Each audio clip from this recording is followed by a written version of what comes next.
इसके वैल्यू निकालनी है बेटा आपने।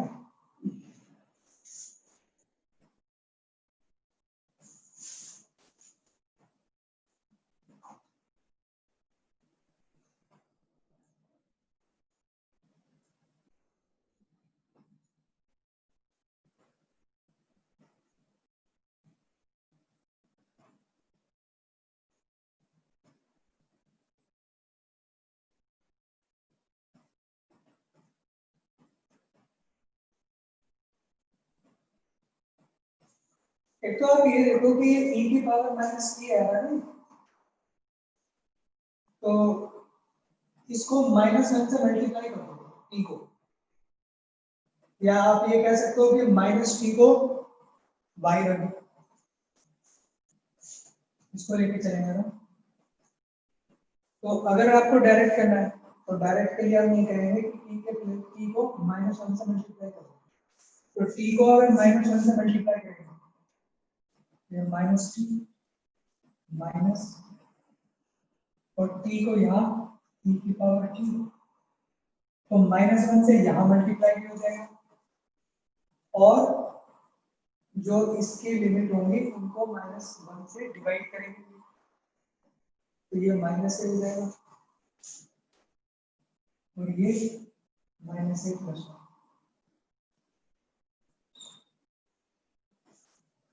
या आप दूसरे अदर वर्ड्स आप ये कह सकते हो कि टी के प्लेस पे माइनस का वैल्यू है, तब भी यही बनेगा।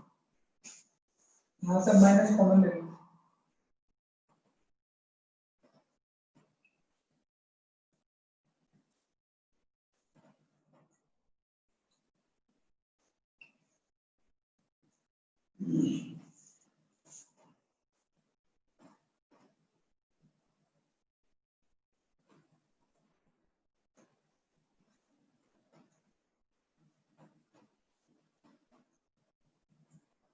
टी के प्लेस पर ये जो टी है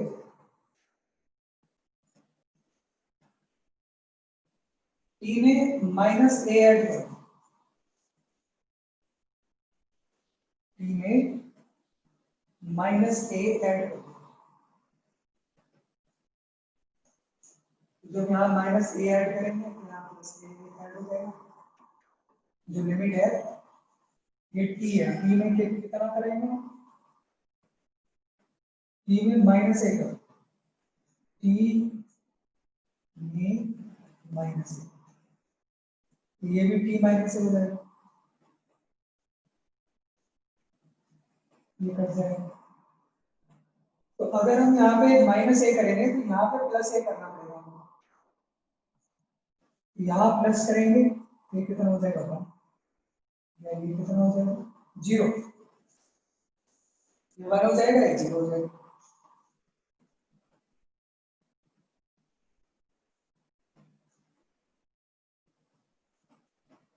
t + 1 आ गया, e की पावर -a यहाँ से अलग हो जाएगा, और इसको उल्टा कर दो तो उल्टा करने पर ये नेगेटिव हो जाएगा और 0 to 1, और ये e की पावर t, e की पावर -a अलग, t + 1।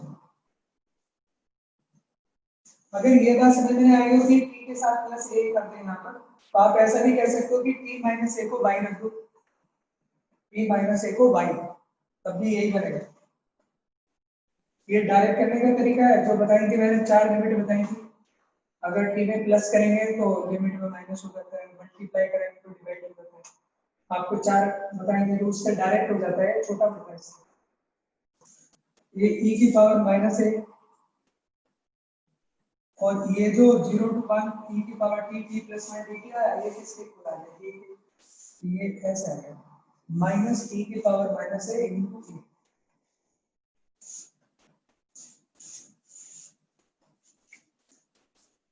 कोई डाउट है इसमें किसी को, कोई डाउट है इसमें किसी को?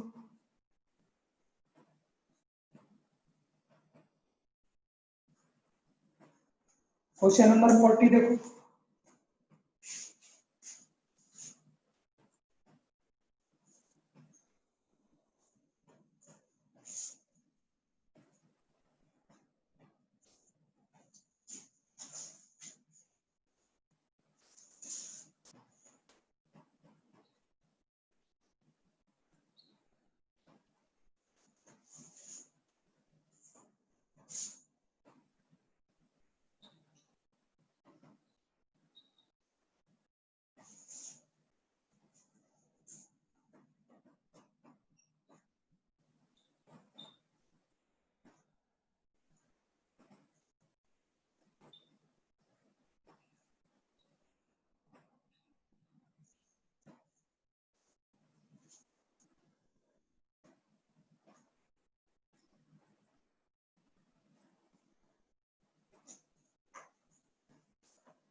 देखो इसमें 2 cos स्क्वायर 3t है और 3 sin स्क्वायर 3t है, तो इसमें से 2 sin स्क्वायर 3t को अलग कर दें, तो 2 cos स्क्वायर 3t और 2 sin स्क्वायर 3t वो 2 के इक्वल रह जाएगा।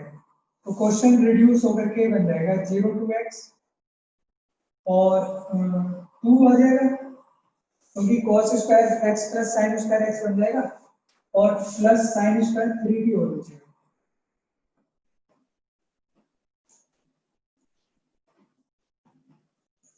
यहाँ पर क्या किया आपने, 2 square 3t, 2 sin square 3t, 2 common ले लेंगे, cos square 3t sin square 3t 1 हो जाएगा और एक sin स्क्वायर 3t बच जाएगा। तो ये fx है। अब हमको फाइंड करना है fx प्लस फाइव। एक क्वेश्चन हमने कल भी किया था ऐसा, अगर हमें x प्लस फाइव करना है तो ये x प्लस फाइव हो जाएगा, यहाँ नहीं होगा चेंज। ये fx की वैल्यू है, fx प्लस फाइव, यहाँ पे x प्लस फाइव है और 2 प्लस साइन स्क्वायर।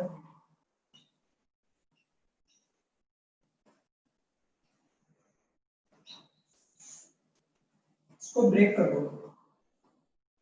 कैसे, 0 से 5,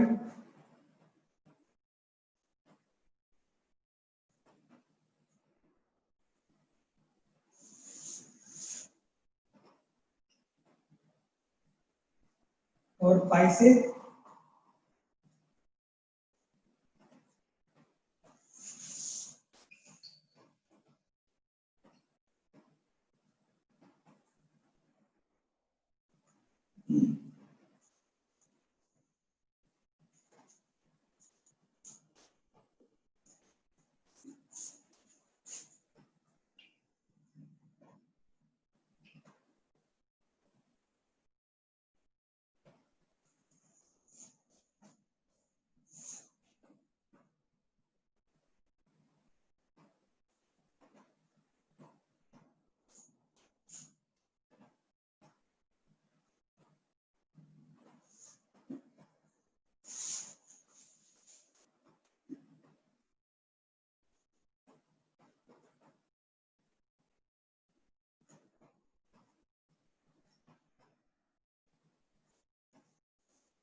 आंसर जिस टाइप का आपको दे रखा है ना, तो ये fx की वैल्यू ये थी,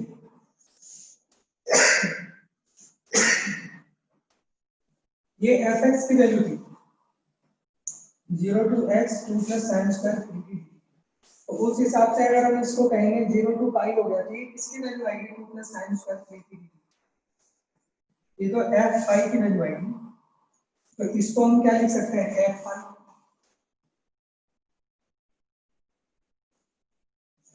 इसको f फाइव लिख सकते हैं। और ये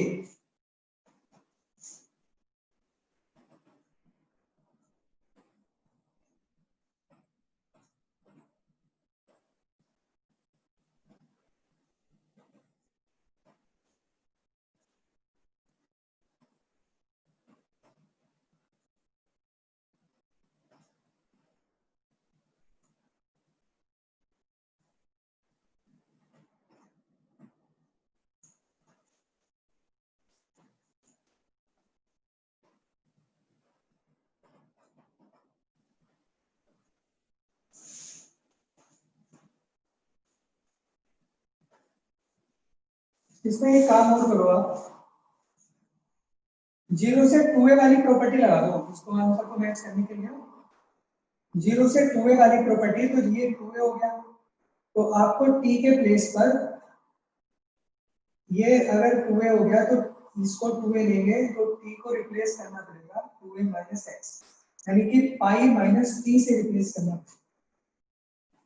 तो जब आप इसे पाई माइनस टी लिखोगे तो साइन स्क्वायर 3t, तो 3 यहाँ पे लिखोगे पाई माइनस टी, ये पाई माइनस टी, तो 3 पाई माइनस 3t, तो 3 पाई माइनस 3t कितना बनेगा?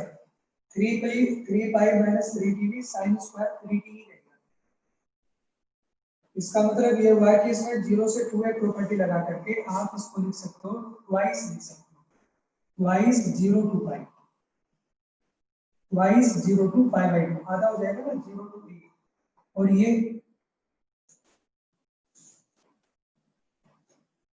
2 प्लस साइन स्क्वायर 3।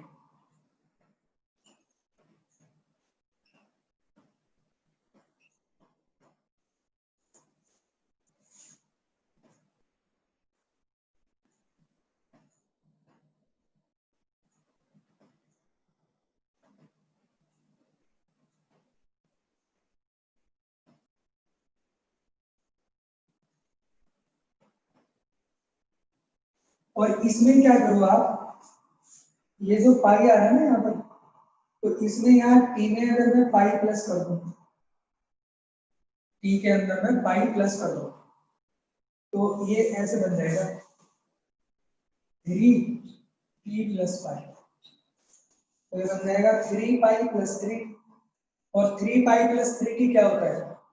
वो माइनस का साइन 3, लेकिन स्क्वायर है तो उतना का उतना ही रहेगा साइन 3, तो ये और यहाँ पे क्या करना पड़ेगा? तो माइनस करना पड़ेगा, पाई को माइनस करना पड़ेगा।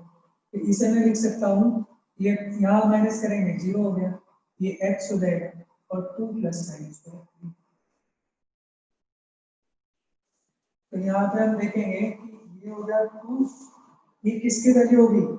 यहाँ x आ रहा है, इससे देखो ये x की जगह पाई बाई 2 रखेंगे तो ये आ जाएगा, तो ये twice 0 to f pi by 2 हो जाएगा,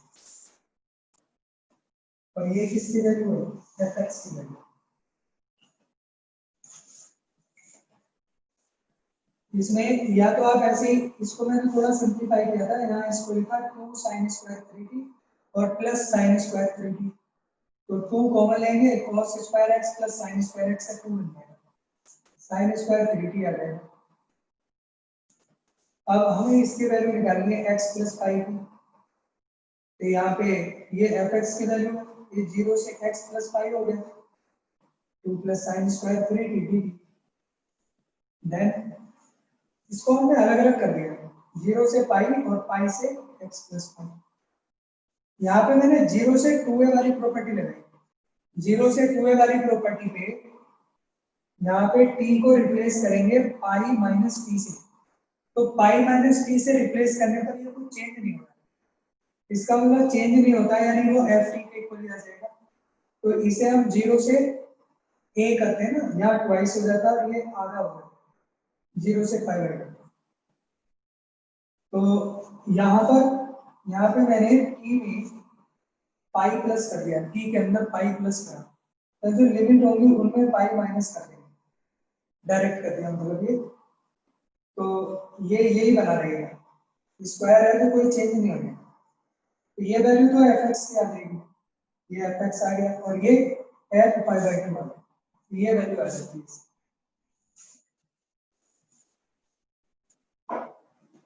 अगला क्वेश्चन कौन सा है?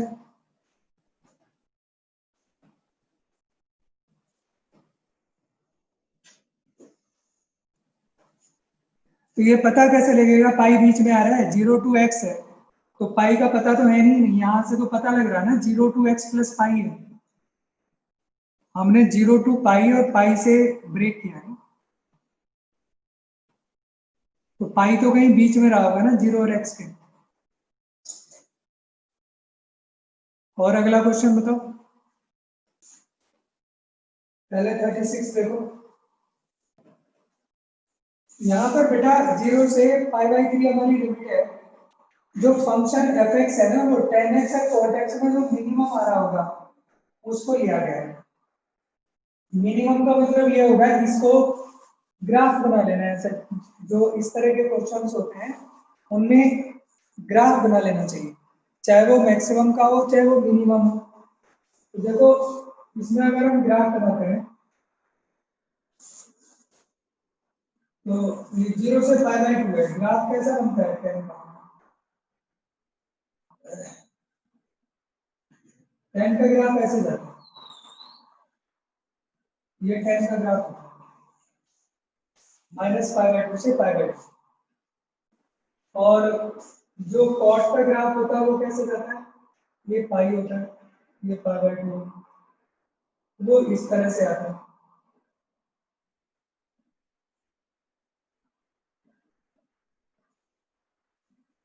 ये हमारा कॉट का ग्राफ होता है। तो हमें सिर्फ यहाँ से इन दोनों के बीच में कंसीडर करना है, 0 से पाई बाई 2 के बीच में। 0 से पाई बाई 2 के बीच में जो दोनों ये एक दूसरे को इंटरसेक्ट करते हैं, तो ये वाला जो पॉइंट होता है ये पाई बाई 4 होता है। क्योंकि यहाँ पे tan x और cot x पाई बाई 4 पे दोनों 1 होते हैं, दोनों की वैल्यू 1 होती है, एक पाई बाई 4 पे काटते हैं। लेकिन हमें 0 से पाई बाई 2 भी नहीं चाहिए, हमको तो 0 से पाई बाई 3 तक ही कंसीडर करना है। तो पाई बाई 4 से थोड़ा आगे यहाँ पर जो होगा वो पाई बाई 6 होगा, पाई बाई 3 होगा। हमें तो यहाँ तक लेना है, सिर्फ यहाँ तक कंसीडर करना है। तो ग्राफ को हम किस तरह से लेंगे, अब ग्राफ में मिनिमम देखना है तो दोनों कर्व में यहां से देखें तो यहां से यहां तक पाई बाई 4 तक हर एक पॉइंट के लिए जो ये वाला ग्राफ है, ये है tan x का, वो नीचे है और cot x का ग्राफ ऊपर है। मिनिमम का मतलब जो इसकी बाई पे वैल्यू मिनिमम, fx की वैल्यू कम है। मिनिमम मतलब fx की वैल्यू कम है, तो fx की वैल्यू 0 से पाई बाई 4 तक कौन कम है, ये tan x कम है, cot x उसके ऊपर आ रहा है तो वैल्यू ज्यादा होगी। तो हम इसको ब्रेक करेंगे 0 से पाई बाई 4, और 0 से पाई बाई 4 में मिनिमम 10 आ रहा है, हम tan x लेंगे प्लस, अब पाई बाई 4 से हम लेंगे आगे और कहां तक, पाई बाई 3 तक। तो पाई बाई 4 से पाई बाई 3 तक हम देखते हैं कि अब जो tan है वो ऊपर चला गया और जो ये cot का ग्राफ है वो उसके नीचे आ गया, तो cot x मिनिमम होगा। ये वाला जो ग्राफ है cot x, ये वाला मिनिमम होगा। ये तो ये ऐसे करके मैं दिखा देता हूँ इसको, ये हो गया मिनिमम और ये मिनिमम होगा। तो अब यहाँ पर cot x लेंगे बस। अब क्या होगा, tan इसका tan x का पता है हमको क्या होगा, log sec x, इसका log sin x, और उसमें वैल्यू डाल दो, आंसर आ जाएगा। क्या क्लियर हो गया ये, क्या क्लियर हो गया?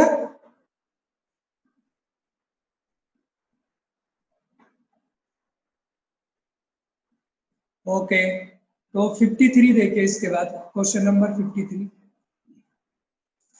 हमें इसकी वैल्यू निकालनी है, तो पहले तो देखना होगा, एक रिलेशन देखेंगे कि f डैश x कितना होगा। देखो इसको अगर ऐसा लिख दिया जाए, f x से डिवाइड कर दो इसको,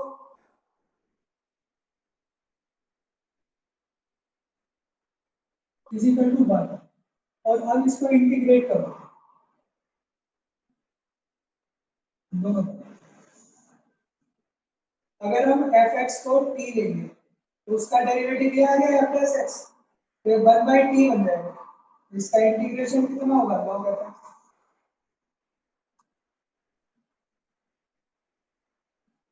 और इसका x और प्लस सम कांस्टेंट c। अब आपको वैल्यू दी हुई है कि f 0 इक्वल टू 1, यानी जब x की वैल्यू 0 होगी तो एफ एक्स की वैल्यू 1 हो जाएगी 0। तो x को 0 रखा आपने, ये 0, ये 0, f 0, f 0 की वैल्यू 1, ये कितना हो गया, log 1, और log 1 0, c की वैल्यू 0, c की वैल्यू 0 यहाँ रख दें, तो log एफ एक्स कितना आ गया,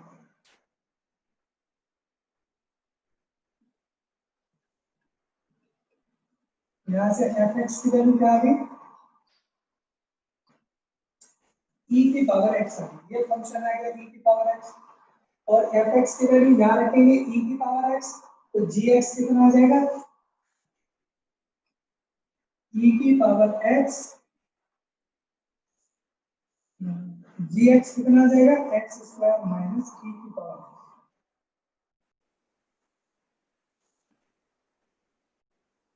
अब हमको fx भी पता है और gx भी पता है, तो दोनों की वैल्यू निकाल दो, अब आराम से हो जाएगा 0 to 1 fx है e की पावर x और gx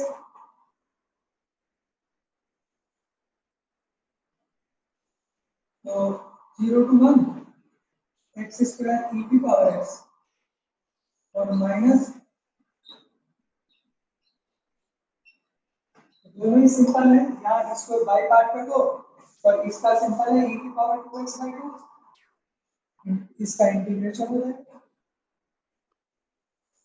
अगला क्वेश्चन बोलो, हो जाएगा ये ना, सिंपल है एकदम,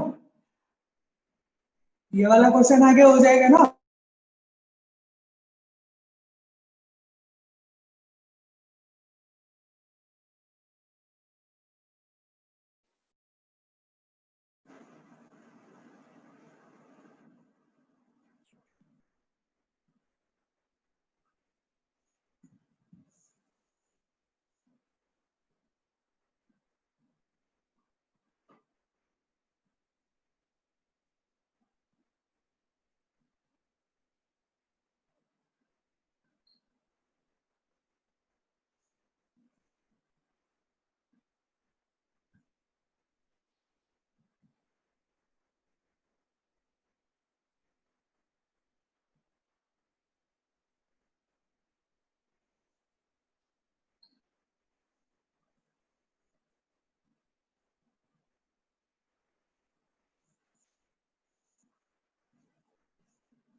ये मॉडुलस फंक्शन भी है, ग्रेटेस्ट इंटीजर फंक्शन भी है, दोनों ही है इसके अंदर।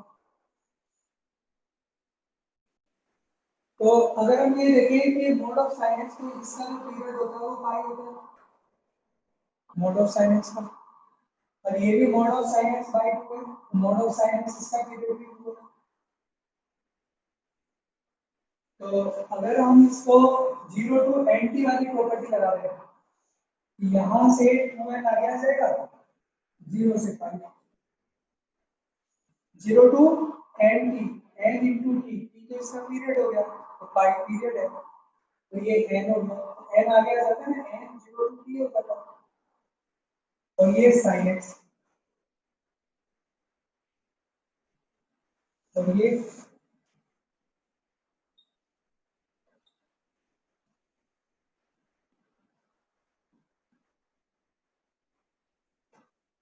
अगर 0 टू पाई है तो मोड ऑफ sin x, तो sin x होगा वो हमेशा पॉजिटिव होगा, क्योंकि 0 टू पाई होने का मतलब हो गया फर्स्ट और सेकंड क्वाड्रेंट, उसको हमेशा ये पॉजिटिव होगा, तो आप इसको लिख दोगे, ये तो sin x हो गया, और ये भी पॉजिटिव होगा, तो ये आ गया sin x।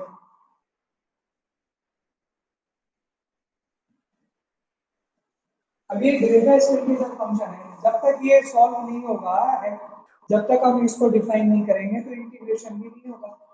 अब आप ये देखो x की वैल्यू 0 से पाई है, अगर x 0 से पाई है तो sin x की वैल्यू कहां से कहां तक होगी, x 0 से पाई है यहाँ तक है, तो sin x जो होगा वो 0 से 1 का होगा, पॉजिटिव होगा, फर्स्ट और सेकंड क्वाड्रेंट आ रहा है तो sin x पॉजिटिव होगा, sin x की वैल्यू 0 से 1 रही होगी। अब sin x by 2 2 से डिवाइड कर दें, तो sin x by 2 कहां से कहां तक रहा होगा, sin x by 2 0 से लेकर 1/2 का होगा। अब sin x by 2 का अगर बॉक्स निकालेंगे तो sin x by 2 का बॉक्स जो होगा ये, क्योंकि वैल्यू 1/2 से छोटी है, 1/2 से छोटी है तो क्या हो जाएगा, वो 0 हो जाएगा, इसलिए इसकी वैल्यू क्या होगी, 0। बचा क्या, sin x, तो हमारे पास बचा 2 है, ये 0 हो गया, और sin x का इंटीग्रेशन वो माइनस का पहुंच है, लिमिट लगा दी 0 से, तो आंसर क्या आ गया, cos पाई रखा -1, 0 रखा -1, -2, और ये प्लस का 4 है।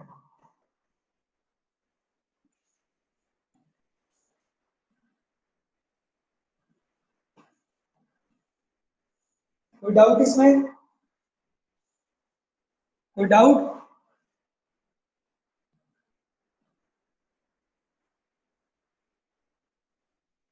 ये क्वेश्चन क्लियर हो गया?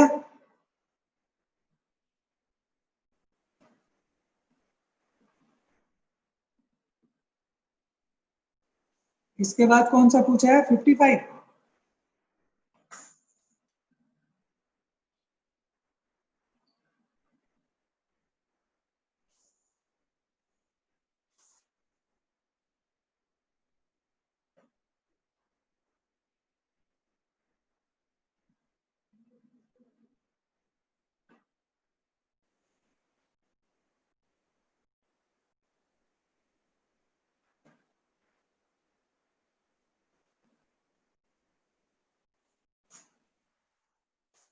तो बेटा ये लिमिट x टेंड्स टू 0 है,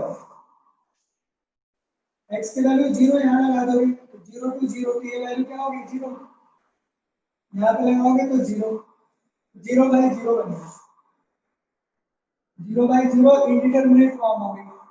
तो ये ऐसे में एल हॉस्पिटल लगा देते हैं, एल हॉस्पिटल लगाओगे,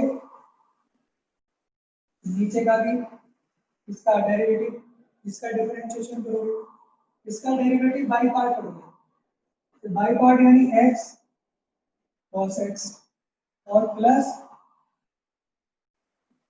पहला फंक्शन इसका डेरिवेटिव, फिर sin x, x का डेरिवेटिव 1, ऊपर वाले का जब डेरिवेटिव करोगे dy dx को लेबनीज से करोगे, लेबनीज कैसे, पहले t के प्लेस पर x स्क्वायर आ जाएगा, तो बन जाएगा cos x की पावर 4 बन जाएगा, और उसके बाद इसका डेरिवेटिव,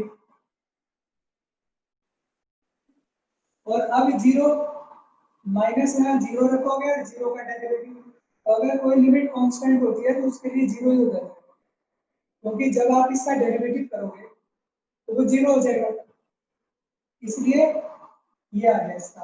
अब इसमें लगाओगे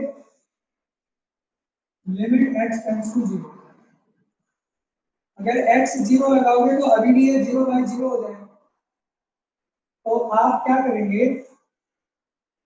x को यहाँ से कॉमन ले लो, तो कॉमन लेने पे ये बनेगा cos x, और दिस इज sin x/x, और ये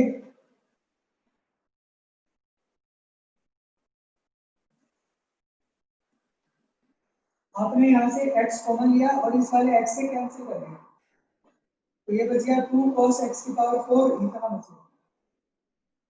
अब आप देखो इसमें लिमिट लगाएंगे तो ये sin x/x ये तो 1 हो गया, ये cos 0 1 हो गया, तो 2 ये 1 हो गया, ये 1 हो गया, तो ये 1 हो गया।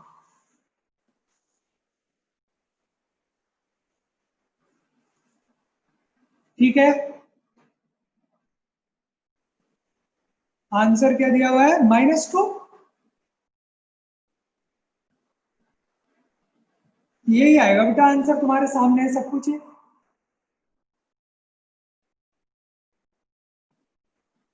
यही आएगा। और बताओ,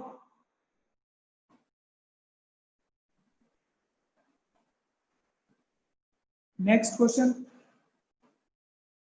कल आप लोग ये जितने क्वेश्चन बचे हैं 70 तक के सारे करके ले आओगे, पूरे करोगे इसको, और आज फिर मैं एडवांस ऑब्जेक्टिव भी भेज दूंगा, तो क्या 10 क्वेश्चन एडवांस ऑब्जेक्टिव के भी दे दूं?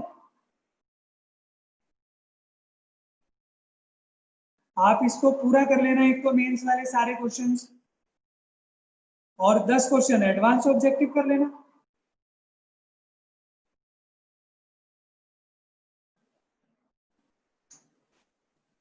ठीक है, ठीक है। 59, क्वेश्चन नंबर 59। और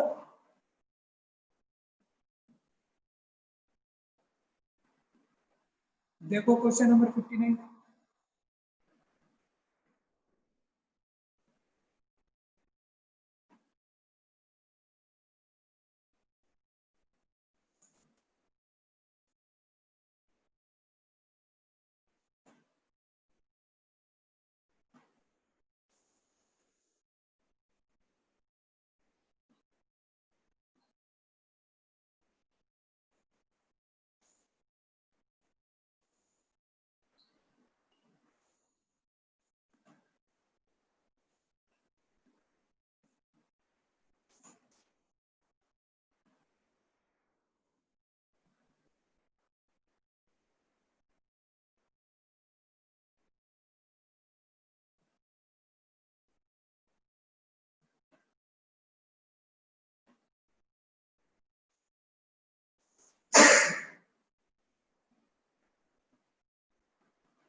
देखो आपको एक तो ये कंडीशन दी हुई और एक दी हुई है।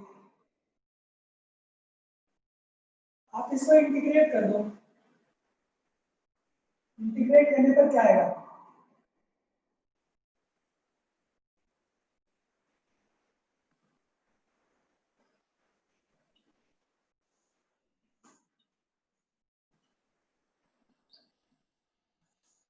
और कहां से कहां तक? 0 से 1 इंटीग्रेट करो।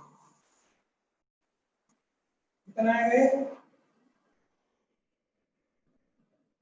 C2 C1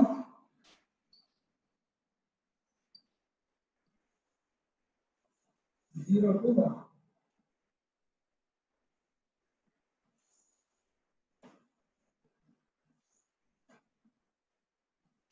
जब इसमें हम लिमिट लगा रहे हैं इंटीग्रेट करने को, तो 1 लगा रहे हैं, तो ये आएगा C2 by C2।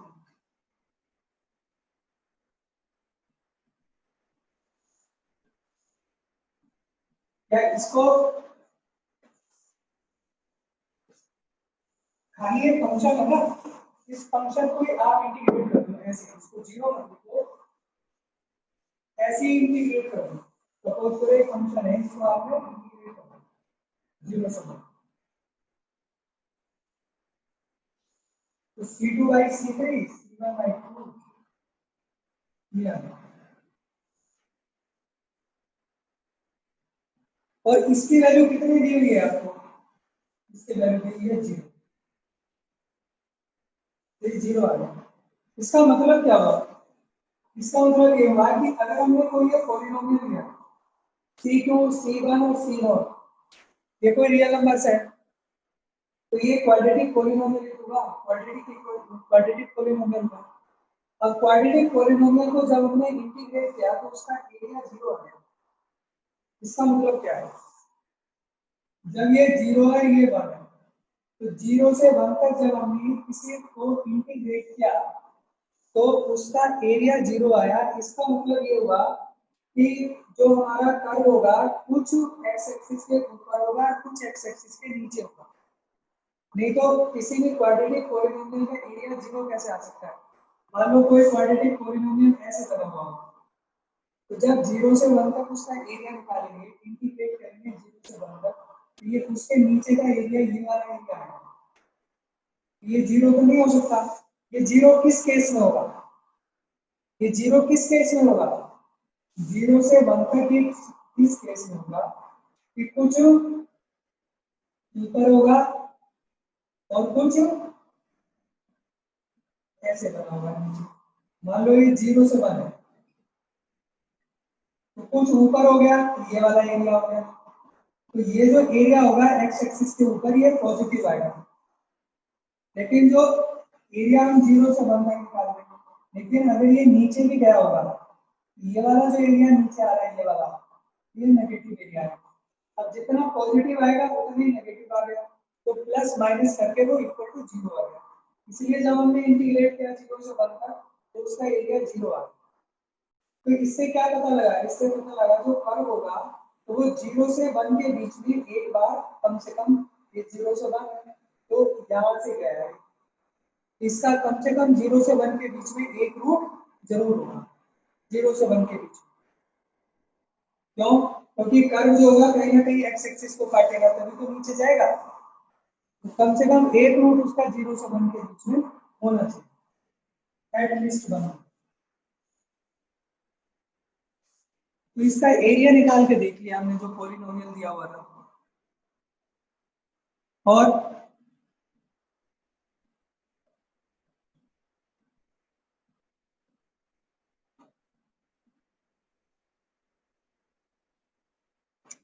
अगर रूट्स इक्वल हो जाएंगे, रूट्स इक्वल हो जाएंगे तो एरिया इक्वल नहीं होगा ना।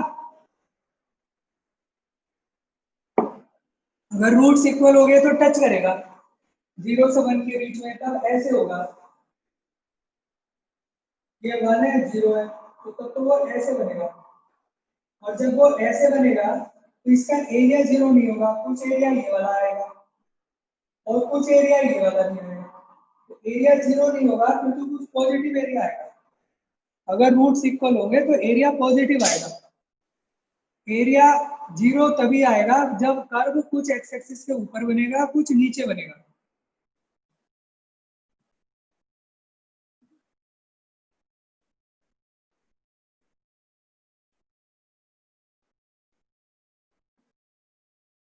इसके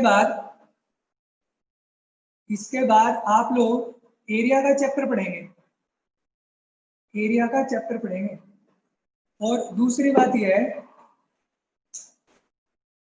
एक तरह से और भी कर सकते हो आप इसको, एक बात और भी समझ सकते हो।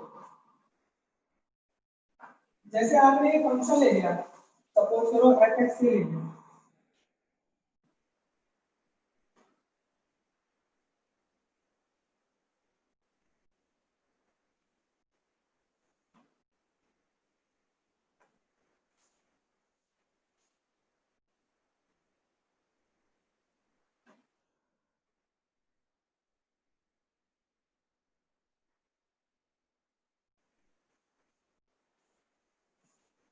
तो अगर हम इसको इंटीग्रेट करें, इंटीग्रेट करने पर ये आ जाता है,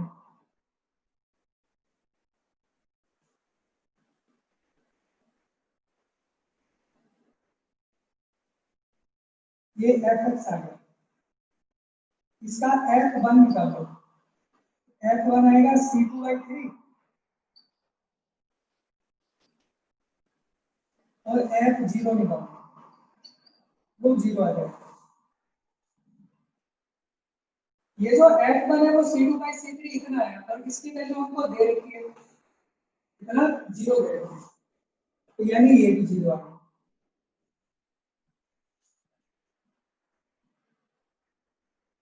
और इसका जो ये अगर फंक्शन एफ एक्स का इंटीग्रेट करके ये आया ना, उसका डेरिवेटिव ये आ रहा है, उसका डेरिवेटिव ये आ रहा है। ये कोई फंक्शन अगर हम लेते हैं तो उसका डेरिवेटिव ये आएगा क्योंकि इंटीग्रेट करके ये आ रहा है। तो तुमने इसमें रोलीज थ्योरम पढ़ी होगी, रोली, तो रोलीज थ्योरम के अकॉर्डिंग अगर दो पॉइंट है 0 और 1, F0 भी 0 और F1 भी 0, और ये जो फंक्शन है हमारा, तो ये कंटीन्यूअस है और डिफरेंशिएबल भी है, तो कंटीन्यूअस भी है ये और डिफरेंशिएबल भी है, डिफरेंशिएट करके लिया है, तो इसका कम से कम एटलीस्ट 1 रूट होगा जो 0 और 1 के बीच में, ये रोलिंस थ्योरम भी होगा। तो अकॉर्डिंग टू रोलिंस थ्योरम भी कर सकते हैं। क्या होगा रोलिंस थ्योरम के अकॉर्डिंग, अगर F0 0 आ रहा हो और F1 भी 0 आ रहा हो, तो 0 और 1 के बीच में ये फंक्शन कंटीन्यूअस है और डिफरेंशिएबल भी है, तो जो fx होगा उसका कम से कम एक रूट होगा, एटलीस्ट 1 रूट होगा।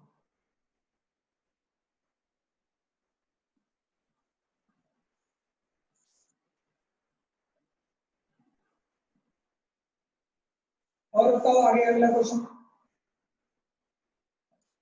रोलिंस थ्योरम होती है ना, रोलिंस थ्योरम तुमने पढ़ी होगी कि अगर fx कोई कंटीन्यूअस फंक्शन है ab में और डिफरेंशिएबल भी है ab में, और F dash X equal to 0,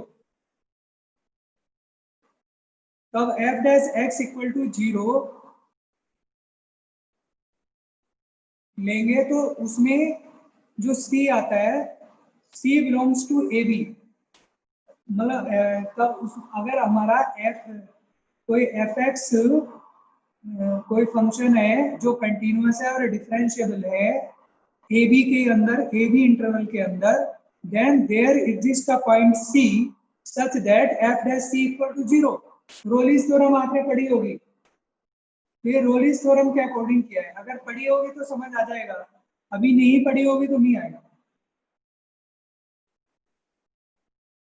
Rolle's theorem अगर पढ़ी होगी तभी समझ में आएगा। अगर पढ़ी है तो उसमें आपने पढ़ा होगा, देखो कि अगर एफ ए और एफ बी दोनों इक्वल होते हैं तब there exist at point A point C such that F dash C equal to 0। उसी से बताया मैंने कि ये दोनों के दोनों f1 भी 0 आ रहा है और f0 भी 0 आ रहा है, तो f1 और f0 दोनों बराबर हो गए। अब इस वाले फंक्शन का जो होगा f डैश x ये हुआ, इसका डेरिवेटिव, तो यहाँ से एक पॉइंट होगा वो एग्जिस्ट करेगा such that f dash c equal to 0, यानी उसका एक रूट एग्जिस्ट करेगा।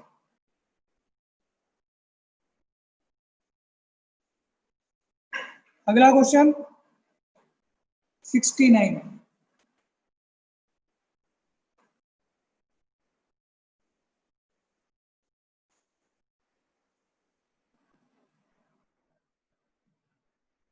तो इंटीग्रेट कर दो, कितना आएगा?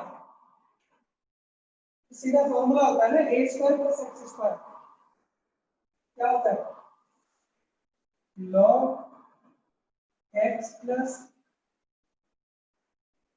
यही होता है 1 से 2, जो लिमिट लगाते हैं इसको 2, जब 2 लगाएंगे 2 4 अपॉन रूट 5, और जब 1 लगाएंगे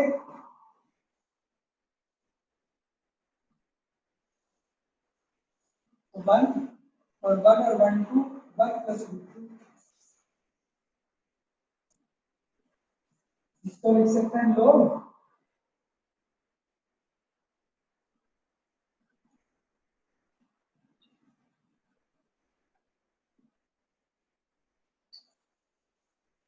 तो रैशनलाइज कर लो, क्या आएगा? log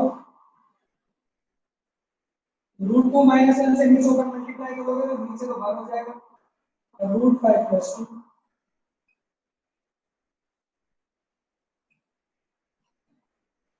इसे मल्टीप्लाई कर दो और इसका इंटीग्रेशन तो log x होगा, तो log x कितना आ जाएगा?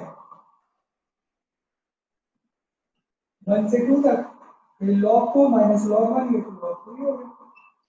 अब इसमें देख लो ना कितना आएगा, log 2 से बड़ा आ रहा है छोटा आ रहा है? जो छोटा आएगा वो देख लो,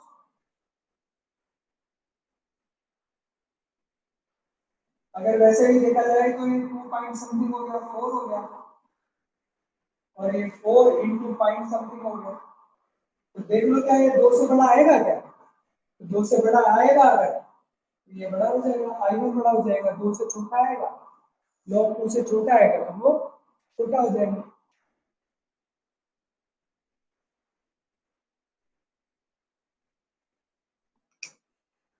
अप्रोक्स वैल्यू देख लो उसकी मल्टीप्लाई करके, रूट 2 माइनस 1 1.4 हो गया, और ये 1.4 माइनस 1 मतलब 0.4 हो गया, और इधर 2 पॉइंट समथिंग बचेगा, तो 4 पॉइंट समथिंग हो जाएगा, और ये 0.4 हो जाएगा, तो उसको मल्टीप्लाई करके 2 से छोटा आएगा ये।